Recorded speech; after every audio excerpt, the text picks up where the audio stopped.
또 무리에게 이르시되 아무든지 나를 따라오려거든 자기를 부인하고 날마다 제 십자가를 지고 나를 따를 것이니라. 누구든지 제 목숨을 구원하고자 하면 잃을 것이요 누구든지 나를 위하여 제 목숨을 잃으면 구원하리라. 사람이 만일 온 천을 얻고도 자기를 잃든지 빼앗기든지 하면 무엇이 유익하리요. 오늘은 제자도, 제자의 삶의 방식, 태도에 대해 말씀을 나누도록 하겠습니다. 신앙의 세계에서 활짝 웃음 짓게 하는 부분과 안타까움이 절로 나오는 부분이 있습니다. 그 중에 하나는 누구든지입니다. 누구든지라는 단어는 느낌 자체가 좋습니다. 모두에게 열려있다. 모두에게 기회가 제공된다. 모두가 누릴 수 있다는 뉘앙스가 있습니다. 요한복음 3장 16절 하나님이 세상을 이처럼 사랑하사 독생자를 주셨으니 이는 그를 믿는 자마다 멸망하지 않고 영생을 얻게 하려 하심이라. 하나님의 구원 계획과 어떻게 구원이 실현되는가를 예수님께서 말씀하신 내용입니다. 단어 하나하나가 은혜가 됩니다. 이 구절에도 누구든지가 있습니다. 그를 믿는 자마다 있습니다. 자마다는 누구든지입니다. 예수님을 믿는 사람은 누구든지 멸망치 않고 영생을 얻는다. 얼마나 큰 은혜이고 기쁨이 되는지 모릅니다. 그런데 반대로 이렇게 구원과 영생의 길이 누구에게나 활짝 열려 있는데 믿지 않아서 이 구원과 영생을 얻지 못하는 사람을 보는 것이 안타까움입니다. 누구든지에는 동전처럼 기쁨 한호와 안타까움이라는 양면성이 있습니다. 오늘 본문은 이러한 사실을 더욱 구체적으로 보여주고 있습니다. 예수님께서 제자들을 불러 모셔서 권능과 권위를 주시고 하나님 나라를 전파하게 하셨습니다. 누가복음 9장 1절에서 2절 예수께서 12 제자를 불러 모으사 모든 귀신을 제어하는 병을 고치는 능력과 권위를 주시고 하나님의 나라를 전파하며 앓는 자를 고치게 하려고 내보내시며. 제자들이 예수님께서 하신 것처럼 복음을 전하고 병든 사람을 고칩니다. 이 소식을 들은 헤롯 왕이 당황합니다. 온 나라가 들썩인 것이나 마찬가지입니다. 이 소식을 사람들이 듣고 예수님의 무리를 따릅니다. 예수님은 이들을 외면하지 않으시고 병든 자를 고쳐주셨습니다. 그리고 날이 저물어 갈 때 굶주려 있는 이들의 상태를 제자들이 말했습니다. 예수님께서는 떡 5개와 물고기 2마리로 남자만 5,000명 되는 무리를 먹이셨습니다. 여자들과 아이들을 합치면 몇만 명도 되었을 것입니다. 무리들이 어떻게 했습니까? 먹거리를 이렇게 쉽게 해결하다니, 병든 자를 이렇게 쉽게 고치다니 하면서 큰 충격에 빠졌을 것입니다. 그리고 생존에 대한 해결책을 얻었다 확신했을 것입니다. 그 방법은 간단했습니다. 나도 예수님의 제자가 되어서 생존을 보장받고 예수님의 12 제자처럼 명성도 얻어야지. 이렇게 생각했을 것입니다. 기대감에 부풀어 있는 무리들, 이런 그들 앞에 예수님께서는 아주 단호하게 말씀하셨습니다. 누가복음 9장 23절 또 무리에게 이르시되 아무든지 나를 따라오려거든 자기를 부인하고 날마다 제 십자가를 지고 나를 따를 것이니라. 제자가 된다는 것이 무엇을 의미하는가? 이것을 말씀하신 것입니다. 제자의 삶의 방식, 제자의 삶의 원리, 태도가 어떠한 것인지 말씀하신 것입니다. 또 무리에게 이르시되 아무든지 나를 따라오려거든 했습니다. 예수님께서는요, 아무든지라고 말씀하셨습니다. 누구든지 나를 따라오려거든. 누구든지는 제자가 되는 것은 모두에게 열려있다. 누구든지 내 제자가 될 수 있다. 이렇게 말씀하신 것입니다. 예수님의 관대하심을 볼 수 있습니다. 그런데 조건이 있습니다. 이 조건을 충족시켜야 내 제자가 될 수 있다. 이 조건이 바로 제자의 삶의 방식, 제자의 삶의 원리, 태도라 말할 수 있습니다. 성경에 직접 나오지는 않지만 이 부분에 대해서 제자도라는 표현을 하기도 합니다. 영어로는 discipleship. 성경에는 나와 있지 않습니다. 목사님들이나 학자들이 제자도 이렇게 표현합니다. 이 제자도는 제자의 삶의 방식이기 때문에 당연히 세상의 삶의 방식과는 다릅니다. 구별된다는 것입니다. 이 제자도가 제대로 실천될 때 그리스도인 다움이 나타납니다. 그리스도의 향기가 나고 그리스도의 형상이 나타납니다. 수많은 선한 일들이 이 제자도가 실천될 때 나타납니다. 몇 가지를 살펴보도록 하겠습니다. 제자도는 첫째, 나를 부인하는 것입니다. 누가복음 9장 23절, 또 무리에게 이르시되 아무든지 나를 따라오려거든 자기를 부인하고 날마다 제 십자가를 지고 나를 따를 것이니라. 제자는 자기를 부인해야 된다. 날마다 자기 십자가를 지고 예수님을 따라야 한다. 간단 명료하게 말씀하고 있습니다. 그러나 간단하지만 이 삶의 방식이 특별합니다. 자기를 부인한다는 것은요, 죄악된 본성을 거절하고 포기하는 것을 말합니다. 나의 죄악된 본성을 거절한다, 포기한다. 그리고 예수님을 자신의 주인이자 통치자로 삼는 것을 의미합니다. 자신의 본성을 거절하고 포기했기 때문에 예수님이 자연스럽게 내 주인이 됩니다. 나의 통치자가 됩니다. 쉬운 것 같지만 쉽지가 않습니다. 이것이 되지 않아서 제자의 삶을 살아내지 못하는 경우가 얼마나 많은지 모릅니다. 그리스도인에게서 예수님을 주인으로 통치자로 삼는 것은 가장 기본 중에 기본입니다. 그리스도인의 시작 전부터 형성되어야 하는 것이라 할 수 있습니다. 그럼에도 쉽지가 않습니다. 많은 그리스도인이 자기 부인이라는 단어만 들어도 움찔하는 경우가 많습니다. 자기에게서 일어난 문제점, 연약함들의 원인이었기 때문에 그렇습니다. 죄악된 본성과 한계성의 존재임을 망각하고 여전히 자신이 주인이 되었습니다. 당연히 자기 멋대로 삶을 계획하고 자기 의지에 의해서 삶을 바둥바둥 살았을 것입니다. 그 결과가 어떠했겠습니까? 예수님이 주인 되는 삶에 승리하기 위해서는 날마다 제 십자가를 지고 나를 따를 것이니라 이렇게 말씀하고 있어요. 이어서 말씀하신 것입니다. 십자가는 가장 잔인한 사형틀입니다. 십자가를 진다는 것은 자신의 죄악된 본성, 거짓자를 십자가에 못 박는 것을 의미합니다. 자신의 죄악된 본성과 거짓자의 사형 선고를 내리는 것입니다. 사형 선고를 내린다? 쉽지 않아요. 내 실패의 원인을 확인해 보면 그이가 내가 살아 있어서라는 답을 얻을 것입니다. 내가 죽어 있었더라면, 내 자아를 십자가에 못 박았더라면 내가 실패하지 않았을 텐데, 큰 은혜 가운데서 그 축복을 누릴 수 있었을 텐데 이렇게 고백할 것입니다. 내가 십자가를 지고 주님을 따르는 것이 된다면 제자도의 절반이나 성취한 것이나 마찬가지일 것입니다. 성령 충만하고 다양한 은사와 능력이 나타났고 수많은 영적 열매를 맺었던 사도 바울이 처절하리만큼 싸웠던 부분이 있습니다. 바로 자신의 거짓 자아와의 싸움입니다.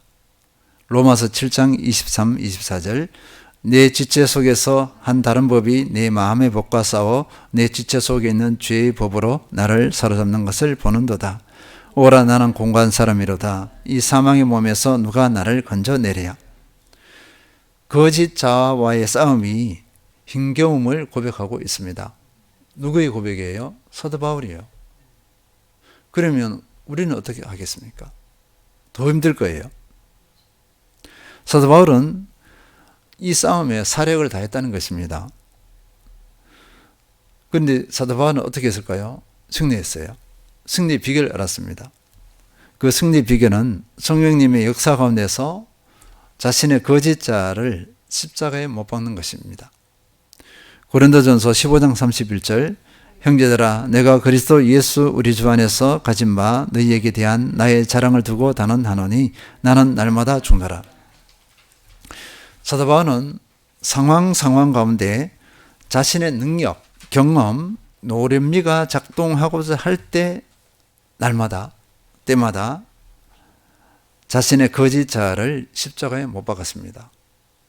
사도 바울의 경험, 능력이면요 뭐든지 마음껏 해도 다 그냥 이루어질 수 있는 그런 상황이에요.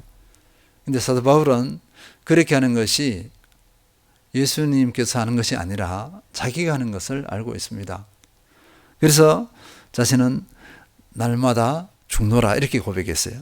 자신의 거짓자에 대해서 사형 선고를 내린 것입니다. 우리는 이런 자기 부인이 절대 필요합니다. 나는 날마다 죽노라의 고백이 그리스도인의 능력입니다. 우리는 내가 주인 되는 것을 심각하게 생각하지 않고 너무 가벼이 여기는 경우가 많습니다. 내 실패의 원인이고 제자로서의 구별됨이 나타나지 않는 원인입니다. 그럼에도 무덤덤합니다. 누가 나의 주인인가를 매일 매순간 심각하게 받아들여야 합니다. 나를 십자가에 못 박아서 주님이 주인 되게 해야 합니다. 주님은 스스로 주인으로 나서지 않습니다.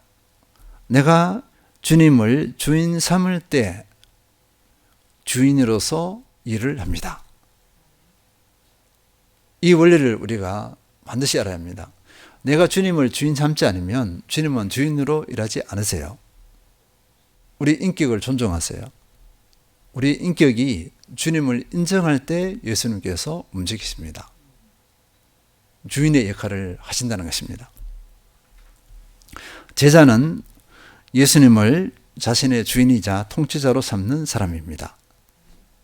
둘째는 제자도는 큰 삶, 깊은 삶으로 나타납니다. 큰 삶, 깊은 삶이라는 표현은 큰 사람, 깊은 사람처럼 나타나기 때문에 그렇습니다. 누가복음 9장 24절 누구든지 제 목숨을 구원하고자 하면 잃을 것이요 누구든지 나를 위하여 제 목숨을 잃으면 구원하리라. 누가복음 9장 24절에서도 누구든지라고 말씀하고 있습니다. 제자가 되고자 할 때 누구든지 두 가지 길이 놓여져 있습니다. 첫 번째는요, 누구든지 제 목숨을 구원하고자 하면 잃을 것이요. 자기 목숨을 구원하고자 하는 길이 있어요. 자기 목숨을 구원하고자 하는 사람이 어떤 사람인가요? 자기만을 위해서 자기 생존에 몰입하는 사람입니다. 자기를 부인하지 못하고 죄악된 본성에 따라서 세상 욕망에 사로잡혀 있는 사람을 의미합니다. 이런 사람은 자기 목숨을 담보할 정도로 치열한 영적 싸움을 하지 않습니다. 포기해버리고 뒤로 물러섭니다. 때로는 바보처럼 여길 수가 있어요. 당연히 영적 전쟁에서 패배합니다. 이런 사람은 작은 사람입니다. 이런 사람은 제자가 되지 못합니다. 예수님께서 말씀하신 거예요. 두 번째는요, 누구든지 나를 위하여 제 목숨을 잃으면 구원하리라. 이 삶을 살아내는 사람입니다. 동일하게 누구든지라고 했습니다. 나를 위하여 자기 목숨을 잃으면 조건을 내걸었어요. 예수 그리스도를 위하여서 자기 육적인 생명을 헌신한다면 이런 의미입니다. 자신의 시간과 물질과 에너지를 주님을 위해서 내어드리면 생명을 살리고 세우기 위해 자신의 삶을 내어드리면 자신의 삶을 예수님께만 집중한다면, 예수를 위해서 세상에서 소중히 여기는 것들을 기꺼이 포기한다면, 이런 의미입니다. 근데 그 결과가 어떻죠? 구원하리라 이렇게 했잖아요. 그 결과는 이름이 아니라 얻음이 됩니다. 역설입니다. 역설. 영적인 생명을 얻습니다. 수많은 영적인 열매를 맺습니다. 이 영적인 열매, 영적인 생명은 영원한 것이에요. 이런 사람이 큰 사람입니다. 기쁜 사람입니다. 이런 사람이 예수님의 제자가 됩니다. 제자도의 승리한 삶의 가치를 예수님께서 밝히 말씀하셨습니다. 누가복음 9장 25절, 사람이 만일 온 천하를 얻고도 자기 목숨을 잃든지 빼앗기든지 하면 무엇이 유익하리요? 사람이 자기를 부인하지 않고 제 목숨을 구원하고자 열심을 내어서 자기 욕망대로 삶을 살았습니다. 하늘의 것이 아니라 세상의 것을 얻기 위해서 자기 욕망대로 살았어요. 그 결과 자신이 원하는 대로의 결과를 얻었습니다. 부와 권력과 명예와 쾌락 등 세상에서 가치 있다 하는 것을 다 얻었어요. 그런데 그 결과는요, 자기를 잃든지 빼앗깁니다. 사람이 만일 온천을 얻고도 자기를 잃든지 빼앗기든지 하면 무엇이 유익하리요 했습니다. 여기서 자기를 잃든지 빼앗긴다는 것은 목숨을 잃는 것을 의미합니다. 그러면 내가 이 땅에서 성공한 것이 아무 소용이 없습니다. 여기서 이 목숨을 무엇으로 봐야 할까요? 단순히 육적인 목숨일까요? 아닙니다. 육적인 목숨도 포함되지만 영적인 생명도 포함됩니다. 영적인 생명이 약화되어지죠. 그리고 꺼져갑니다. 곧 죽어갑니다. 그래서 자기 욕망대로 살아가는 사람은요, 그 생명이 계속 죽어가고 있어요. 자칫 구원의 은혜에서 멀어진 존재가 될 수 있습니다. 가장 큰 비극이에요. 그리고 빼앗기든지 하면 무엇이 유익하리요 했습니다. 어둠의 세력에 의해서 철저히 그 영혼이 파괴당합니다. 사탄 마귀가 가만두지 않아요.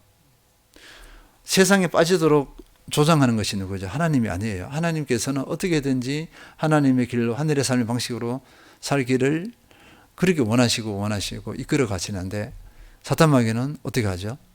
우리를 자기를 위해서 삶을 살도록 끌어당깁니다. 그러니까 우리 영혼을 사탄 마귀가 파괴시켜 버리죠. 참으로 불쌍하기 그지없는 사람, 그 존재가 됩니다.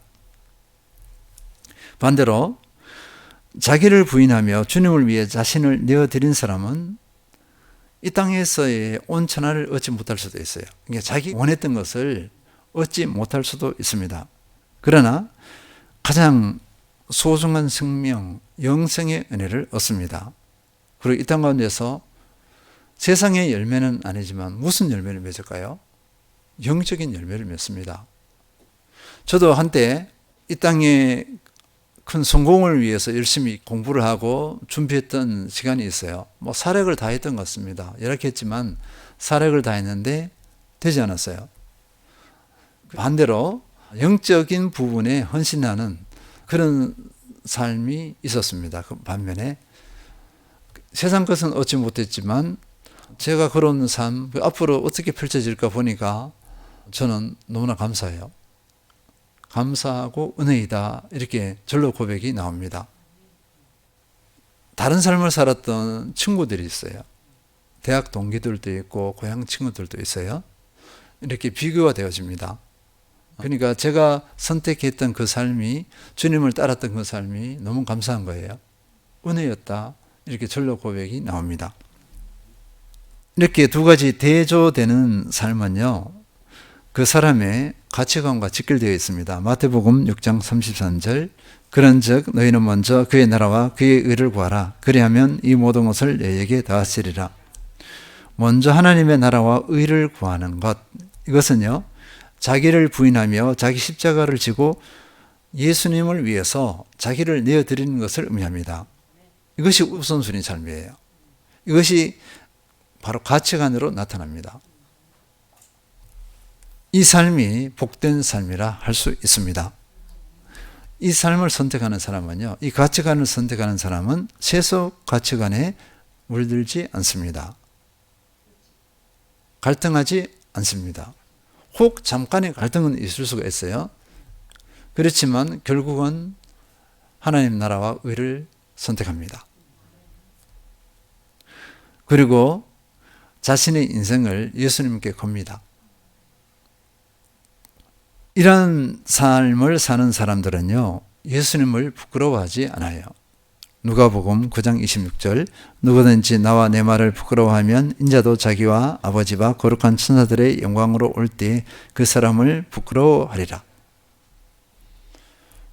쑥스러워함이나 부끄러움이나 좀 비슷해요. 그런데요, 예수님께 목숨을 걸고 예수님을 우선시해요. 예수님께 자기의 생명을 건 사람들은 예수님을 부끄러워할까요? 자랑할까요? 자랑합니다. 말로서도 자랑하지만요, 삶으로도 자랑해요. 우리는 이런 삶을 살아야 합니다. 예수님을 절대 부끄러워해서는 안 됩니다. 예수님을 부끄러워한다면 제자가 아니죠. 제자가 스승을 부끄러워한다? 제자가 아닙니다. 세 번째는요, 제자도는 예수님의 성품을 닮음으로 나타납니다.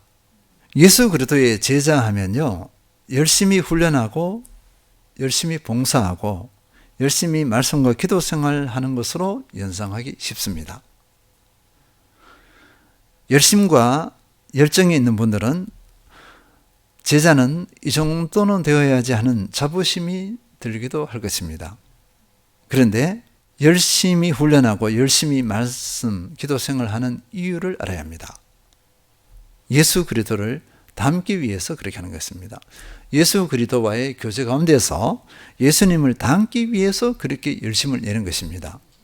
이 방향성, 목적을 모르면 어떻게 할까요? 그 열심 있는, 열정 있는 행위를 가지고 자랑을 해요. 예수님을 닮음이 없는 열심과 열정은 위험할 수 있습니다. 반드시 올무에 걸립니다. 그것이 뭐냐니까요? 교만과 율법이에요. 율법과 교만입니다. 그래서 우리는 그 방향성이, 열심을 내는 방향성이 예수님을 닮음이 되어야 합니다. 때로는 사람 숫자, 그것도 틀렸어요. 예수님을 닮아갈 때 자연스럽게 나타나는 것이 흔히 말하면 사람 열매입니다. 빌립보서 2장 5절, 너희 안에 이 마음을 품으라 곧 그리스도 예수의 마음이니. 사도 바울이 가장 사랑하고 아끼는 빌립보 성도들에게 권한 첫 번째가 뭘까요? 먼저 그리스도 예수의 마음을 본받아라, 이렇게 권면한 것입니다. 그분의 성품을 닮으라는 것입니다. 그리스도의 성품을 닮지 않을 때의 위험성을 알고 있었어요. 빌립보서 2장에서는요, 예수 그리스도의 겸손과 순종을 많이 강조하고 있습니다. 제자는 겸손한 사람입니다. 제자는 순종하는 사람입니다. 갈라디아서 5장 22에서 23절, 오직 성령의 열매는 사랑과 희락과 화평과 오래 참음과 자비와 양성과 충성과 온유와 절제니 이 같은 것을 금지할 법이 없느니라. 성령의 열매 9가지를 나열하고 있습니다. 우리는 이 한 가지 한 가지를 다 다루었어요. 모든 내용이 그리스도의 성품입니다. 성령 충만으로 그리스도의 성품인 성령의 열매가 맺어지지 않으면 성령 충만에 대해 물음표를 던져봐야 합니다. 진짜 성령 충만인가? 아니면 감정 충만인가? 또는 사탄마귀가 주는 그 감정은 아닌가를 돌아봐야 합니다. 여기 9가지 내용이 그저 관념적인 단어로 다가와서는 안 됩니다. 단어가 아니라 삶으로 연결되어져야 합니다.